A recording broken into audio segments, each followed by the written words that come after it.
Bonjour à toutes et à tous ma team Kiefer, j'espère que vous allez bien. Aujourd'hui pour cette nouvelle vidéo on se retrouve pour les Strade Bianche 2023 sur le jeu officiel de cyclisme Pro Cycling Manager et c'est parti pour faire l'étape. Ça sera une simulation également au final de ce qui va se passer aujourd'hui. On pourra voir les principaux favoris et bien sûr on suivra également la course réelle sur la chaîne YouTube. Il y a déjà la vidéo présentation complète des Strade Bianche 2023 et il y aura le résumé de la classique bien sûr disponible sur la chaîne YouTube juste après la course. Donc je pense qu'on va prendre la Soudal Quick Step. Hein. Il y a beaucoup de nouvelles appellations pour les équipes du continent. Non, c'est World Pro et ensuite c'est Continental Pro. Donc surtout pour le World Pro, la première division cyclisme mondial, il y a beaucoup de changements de nom. Bon, il y a les classiques Jumbo Visma, Ineos Grenadier qui a quand même changé de couleur de maillot en rouge. J'ai confondu au départ avec Bahreïn, hein, ça ressemblait beaucoup. Bon, au niveau des noms d'équipes, on a Team Jayco Alula, c'est une équipe qui existait déjà avant. Hein. L'Auto DSNY, ça dépend tout simplement des nouveaux partenariats. Bon, on a les classiques, un Movistar, Astana, Kazakhstan, voilà, mais on a pas mal de nouveaux noms. Et encore, tout n'est pas forcément actualisé sur le jeu, j'ai l'impression, parce que quand on vous a présenté un petit peu toutes les start list d'Estrade Bianche, ça avait quand même plutôt bien changé au niveau des appellations d'équipe. Bon, alors on va pas prendre forcément les coureurs officiels qui seront alignés sur la Strade Bianche, mais on va prendre les coureurs avec lesquels on a les plus de chances de gagner. Il faut des coureurs qui passent bien les vallons, qui ont une bonne petite pointe de vitesse et qui soient en forme, donc on s'arrange pour avoir tout ça. Hop, bien sûr, Alaphilippe sera une grosse pointe. Parmi les favoris, hein, bien sûr, pour la vraie course, mais ça peut être également cette course sur Pro Cycling, c'est on a Tige Benoît, on a forcément Mathieu Van Der Poel, Julien Alaphilippe. Bon, sur le jeu, on aura peut-être d'autres coureurs qui seront pas là sur la vraie course. Hein. Par exemple, on sait que Van Aert et Pogacar ne seront pas là. Pogacar a gagné l'an dernier, Van Aert a déjà gagné. Mais en tout cas, il y aura deux très beaux favoris alignés sur ces Strade Bianche Classic World Tour. C'est vraiment une des grosses classiques de début de saison de ce mois de mars. Assez longue, 184 km. Et donc voilà. Et ça va faire longtemps qu'on n'a pas joué sur Pro Cycling, là c'est le début de saison, donc on retrouve un petit peu les bonnes habitudes. Faut savoir que Pro Cycling c'est un jeu qui sort toutes les années, et il sort entre la date du Giro et du Tour de France, donc souvent il sort juste avant, une semaine avant le Tour de France. Comme ça on a eu déjà les notes, les états de forme qui ont été actualisés par rapport au premier grand tour de la saison, le Giro, et juste avant le Tour de France qui est le principal tour de l'année. Donc voilà. Donc là, vous l'avez compris, on est encore sur le Pro Cycling Manager qui était sorti l'an dernier, donc en 2022, en juillet, juste avant le Tour de France, jusqu'à la prochaine édition qui sortira en juillet 2023. En gros. Bon, on s'est pris une bonne équipe. Hein. La Soudal Quick Step, c'est du costaud. Voilà, on a dit Ineos a changé de maillot, ils sont passés en rouge. FDJ, ils sont passés en noir et bleu à la place de blanc. L'Auto DSNI, ils ont passé en rouge et bleu à la place de seulement rouge. Sinon, là, on a encore des classiques. Je vois pas trop de changements. La Movistar a un petit changement de maillot, mais toujours dans les mêmes tonalités de couleurs, on va dire. Est-ce qu'on pourra avoir voilà, les autres équipes? Bon, après, Israël Première Tech, ils ont un très beau maillot qui a bien changé également. Puis après, Eolo Cometa, une équipe de Continental Pro, ils ont resté avec le même maillot. Intermarché aussi. Donc voilà. Favoris, on l'a dit, Mathieu Van Der Poel, Julien Alaphilippe. Eux seront bien sur la vraie course officielle et font partie des gros favoris avec Tige Benoît qui est arrivé dans les rangs de la Jumbo Visma. Je pense qu'on fera une petite vidéo aussi pour parler un petit peu de tous les transferts avec Carapaz, Richard Carapaz qui est par exemple arrivé chez Education First. Il y a pas mal de transferts. Souvent on fait une vidéo des transferts qui ont été faits pour vous remettre un petit peu dans l'ambiance de la nouvelle saison et savoir un petit peu quels ont été les gros transferts de l'hiver. Souvent la saison est beaucoup plus calme d'octobre à février, on peut même durer jusqu'à mars. Et au niveau des grosses retraites de prise, on a eu Valverde et Nibali, hein, deux rocs de fossiles du cyclisme mondial qui ont pris leur retraite. Ok. Hop. Bon, la classique, on replace tout le monde à l'avant.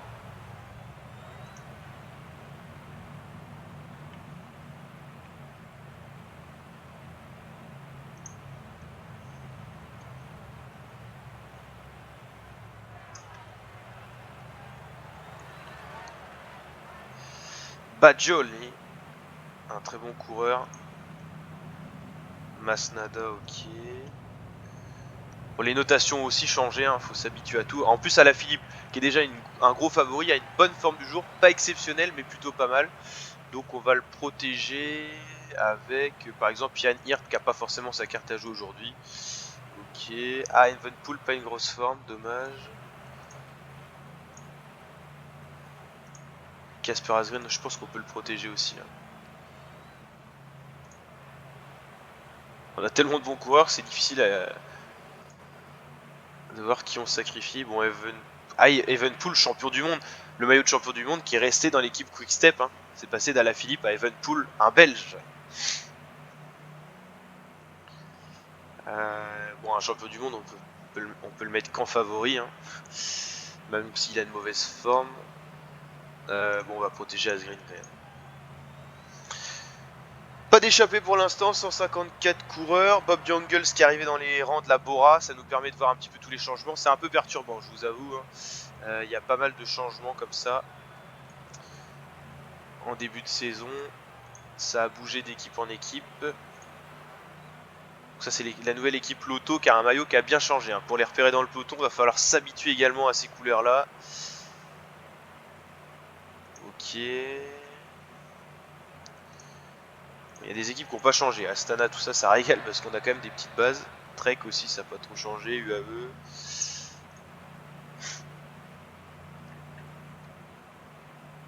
Bon, ça roule fort, je sais pas trop ce qui se passe là. Garcia Cortina, c'est toujours ses Movistar, c'est juste que le maillot a un peu changé. Ok, premier passage un peu dans la terre, un peu de type vélo gravel. Ça roule déjà fort. Hein. Evenpool qui est assez loin. Pas en grande forme, hein. Je pense qu'il va même nous servir à ravitailler si ça continue comme ça. Ça roule très fort, je suis surpris par ce début de course où il n'y a même pas d'échappée et ça roule très très fort. Ouh, crevaison d'un des favoris, Mathieu Van Der Poel. Bon, il était à l'avant du peloton, il va pouvoir repartir, voilà. D'où l'intérêt du placement. Hein.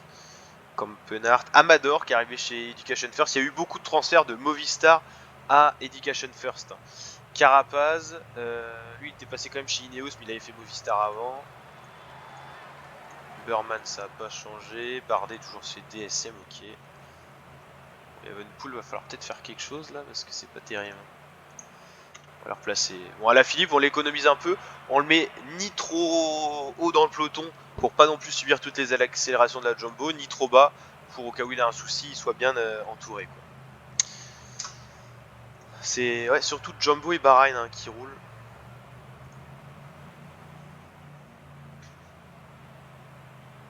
Putain, j'ai déjà des coureurs qui sont en PLS, du style Yann Hirt, Masnada, qui sont pas ouf, alors qu'il reste 155 km. Hein. Chris Hamilton qui a chuté là.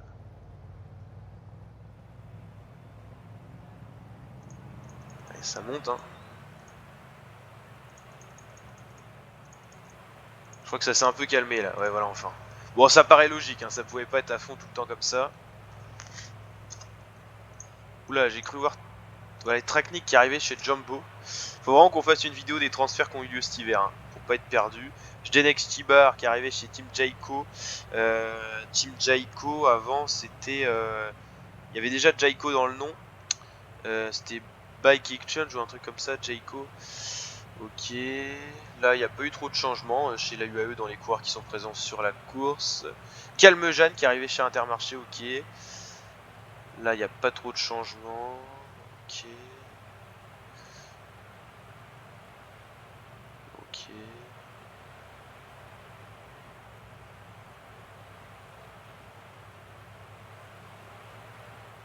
Kelderman qui est arrivé chez Jumbo, c'est nouveau. Pasqualone, je pense qu'il était chez Intermarché avant. Ok. Quickstep, souvent ils font pas énormément de mercato. Hein. Cette année, je crois qu'ils ont pas trop recruté. Carapace chez Education First, c'est quand même une grosse pointure qui est arrivée. Ok. Dylan Tun chez Israël, avant, si je dis pas de bêtises, il était chez Bahreïn. Fulslang, il était déjà arrivé chez Israël. Donc ça, c'est classico-classique. Ok. Ok. Ok. tranquille. Brian Coquard, il a dû partir de l'équipe Vital Concept qui a fermé de Pinot. Pas Thibaut, mais Jérôme qui était directeur sportif. Et après, bon, les plus petites équipes, voilà. Je peux pas non plus tout dire. Je suis pas calé sur tout non plus. Ok, on va ravitailler Kevin Pool. Nos coureurs sont plutôt bien passés. On a Campenard qui vient de partir. Un coureur qui est très très bon. Surtout quand il part tout seul. Hein. Baroudeur 81, ça montre sa puissance. Voilà, il peut partir bon, à 144 km de l'arrivée. Avec toutes les difficultés qui restent. Et tout seul, il a aucune chance d'aller au bout.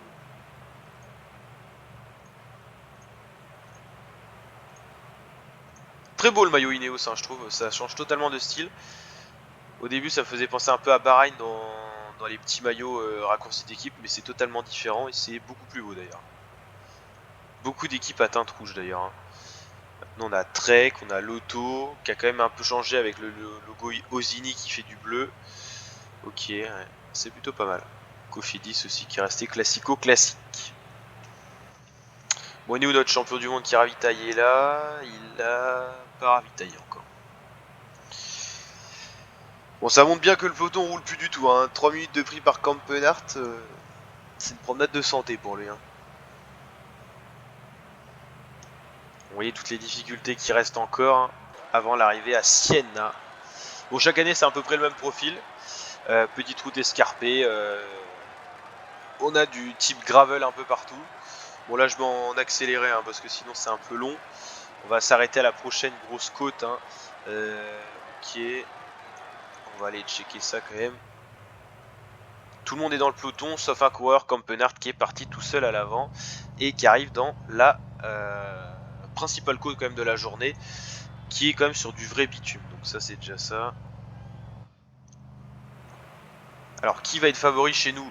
On va forcément avoir Alaphilippe. Hein. Après on a tellement de monde. Alaphilippe ça sera notre gros favori, mais il faut toujours en avoir un deuxième au cas où il arrive un pépin physique à Alaphilippe. Badjoli pourquoi pas. Andrea Badjoli, après on a Masnada, on a vraiment beaucoup de cartes. Bon, si ça bouge pas, on va s'intéresser après à ce qui va se passer. On va accélérer un petit peu en x8. Ah, à la fin, ça va être tout stratège. Sur des petites routes et tout, le placement aura vraiment une réelle importance. Hein.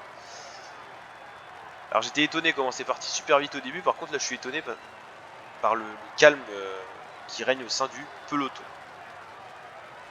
Allez, on va s'intéresser au nouveau passage un peu terreux là. Et on a choisi d'être très calme du côté du peloton finalement. 5 minutes 40 d'avance pour Campenard. Hein. Bon, les impressions peuvent tromper. Je peux vous assurer qu'il ne gagnera pas aujourd'hui.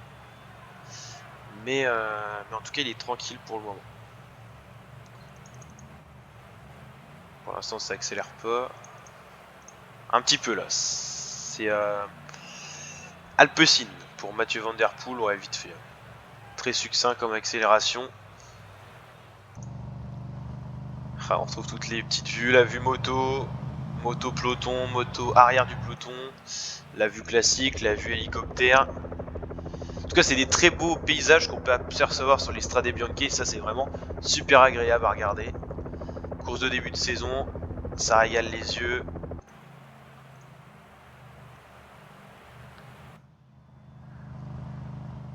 Et plutôt tranquille, hein, Campenard. On va avoir un passage plus tranquille. Je pense que ça va accélérer à partir de là. Ici et là, je pense que ça a déjà accéléré s'il y a des lâchers ou alors c'est des chutes. Non, c'est des chutes, ok. Juan Denis et Xandro Meurice.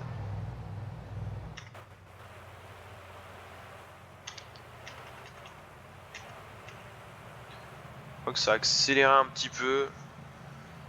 Ouais, c'est pareil, c'est très succinct. Mais oui, là, on rentre dans les 100 derniers kilomètres. Normalement, ça devrait accélérer quand même. On ressentira ça quand on verra l'écart fond entre l'échappée et le peloton. En gros, si on résume.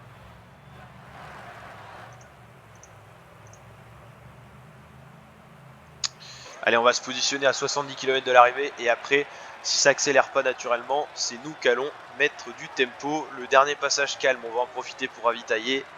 Et après, on va lancer les hostilités. Je pense que ça se lance un peu naturellement, vu l'écart qui se réduit avec Kampenart, c'est que ça roule un peu dans le peloton. Alpecin pour Mathieu Van Der Poel, Jumbo certainement pour Benoît, et pourquoi pas un autre coureur, il y en a tellement qu'on peut pas tout citer. Bahreïn, ça serait pour qui? Bahreïn, ça serait pour Matej Moric, je pense. Peut-être Pasqualone qui a une bonne pointe de vitesse. Voilà, si la Jumbo peut pas trop dire, c'est qu'on a Laporte, on a Benoît, on a Denis, on a Kelderman, on a Traknik, on a vraiment beaucoup de coureurs capables d'être favoris. Hein.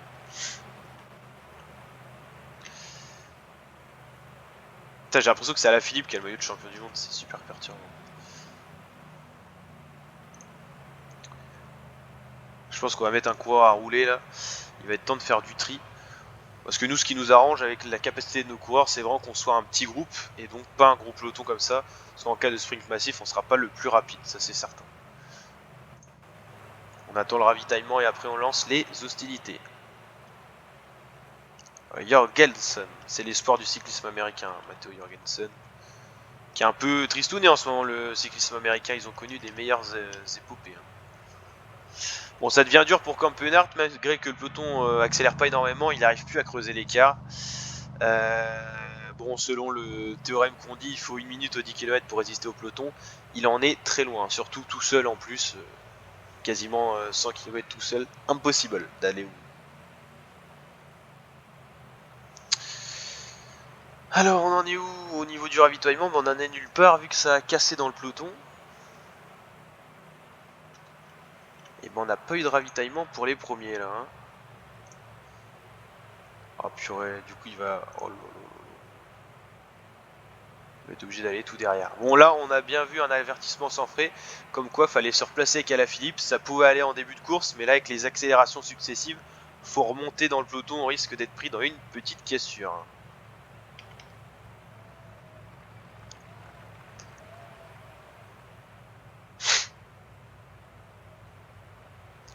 Allez hop hop hop, faut se replacer un peu là. Kwiatkowski, le vétéran polonais qui est encore là hein, dans le peloton. Piccolo, lui il devait faire le tour de l'Utah. Ça doit être James Piccolo je pense. Ah, ça casse à plein d'endroits. D'où l'importance du placement.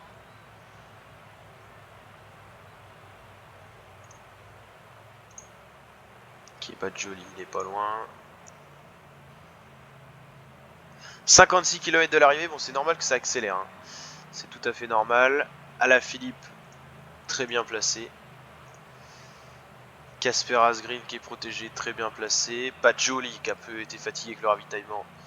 Tout le monde est là. Van Wilder qui est pas fou.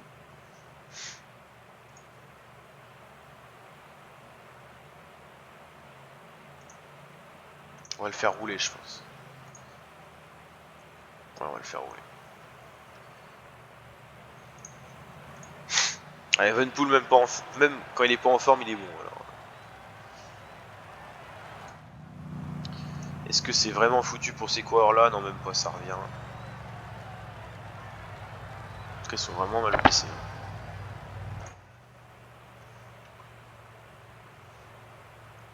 Bah en vrai, Kampenart résiste quand même plutôt pas mal. Hein. C'est que ça n'a pas encore énormément accéléré. Hein. Mais 3,28, 50 km, c'est propre. Hein.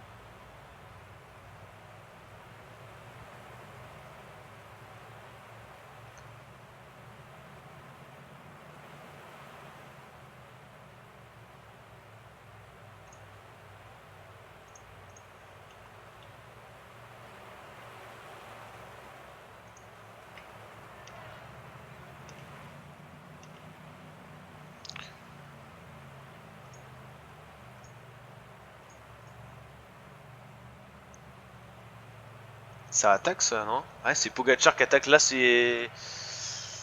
Faut prendre ça en compte, mais je peux même pas aller rouler parce que je peux même pas passer tellement la route est étroite. Hein. Et Pogacar qui attaque, même si c'est à 47 km de l'arrivée, faut faire gaffe. Hein. Puis c'est une belle attaque, hein. Il a pris déjà 1 minute.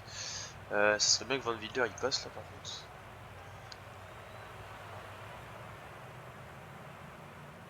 Après, vu l'équipe Jumbo qu'il y a encore, à mon avis, Pogacar il a un peu attaqué trop tôt. Hein.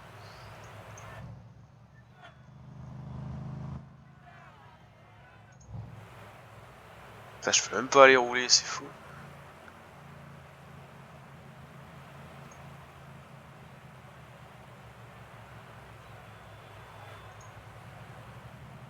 Ça y est, enfin.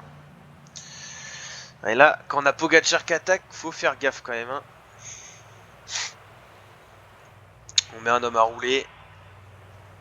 Putain, il a pris 2 minutes. La vache.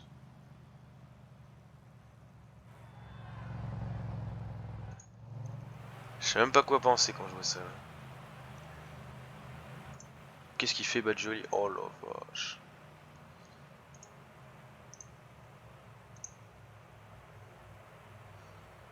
Je sais pas ce qu'il m'a fait, Badjoli là.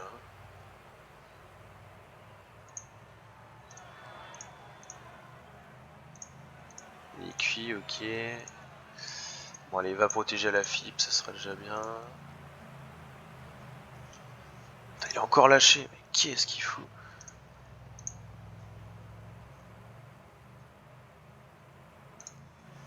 Putain, 2,43 qu'il a pris, il est déjà sur Campenart, Pogacar. C'est impressionnant.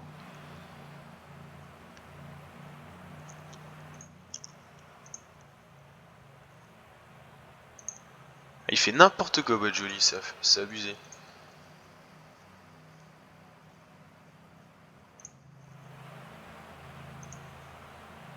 Bon, je vais laisser les autres rouler. Mais purée, Badjoli s'est sacrifié, il a fait n'importe quoi.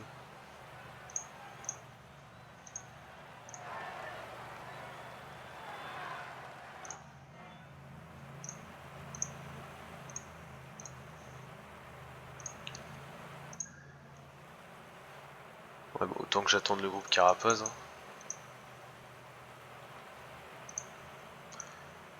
Dommage. Bon, c'est pas grave, on a quand même du monde devant.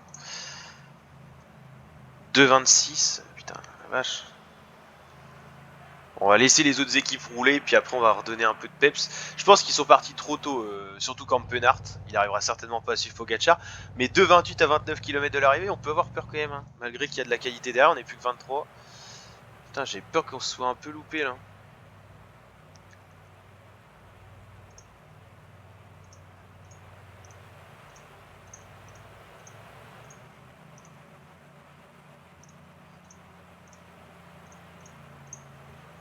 On va faire rouler le champion du monde, ça va remuer dans les brancards, mais... Heureusement qu'on a la Jumbo qui roule. Rien qu'en ravitaillant, il s'est fait lâcher, c'est fou. C'est une catastrophe. Bon, ça reviendra pas. Allez, là, faut vraiment qu'il ravitaille et qu'il se fasse pas lâcher cet animal.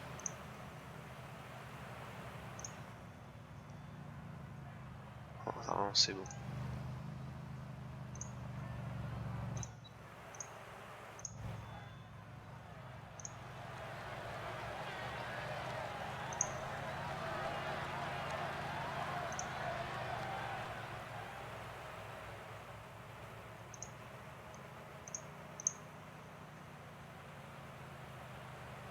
Ah, faut y aller là. Faut me laisser passer au moins. 19 km, 1,57, ça craint à mort là. Aïe aïe aïe aïe aïe aïe aïe, ça craint. Bon, même s'il revient, Badjoli, il aura plus la capacité de faire quelque chose, donc c'est mort. Ouais, j'imagine que Campenart a été lâché, classico classique. Donc là, va falloir réagir un petit peu là. Allez, le Wolfpack là, comme on les appelle les quick step là, faut mettre en route. 1,52. Si l'équerre ne faiblit pas, c'est finito pipo.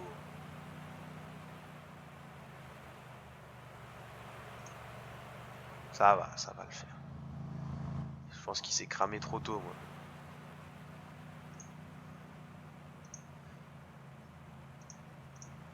Allez, c'est fini pour Evenpool. Voilà, il y a encore 3 jumbo, 2 quick step. Surtout pas qu'on se regarde, mais... Bon, allez, vas-y, je vais attaquer, parce que c'est mort. Putain, la Philippe a pas suivi ce tocard. Merde. Oh yo yo yo.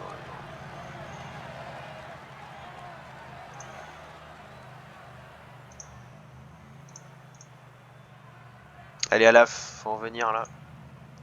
25 secondes, on est dessus. À 10 km de l'arrivée, ça va le faire.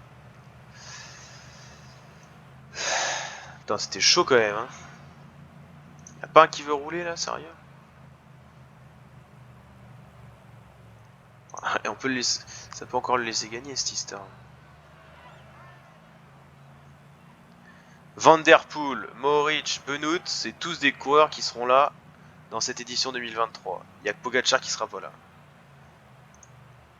Ah, il est cuit Pogacar, il est parti trop tôt, c'est bien ce qu'on avait pensé. Hein. Ça reviendra plus de toute façon derrière là. Voilà, faut juste qu'on... Ok. Là ça va être tout stratégie maintenant. Hein. 5 km 4, 7 coureurs qui peuvent encore gagner. Je pense que Pogacar de son côté c'est terminé.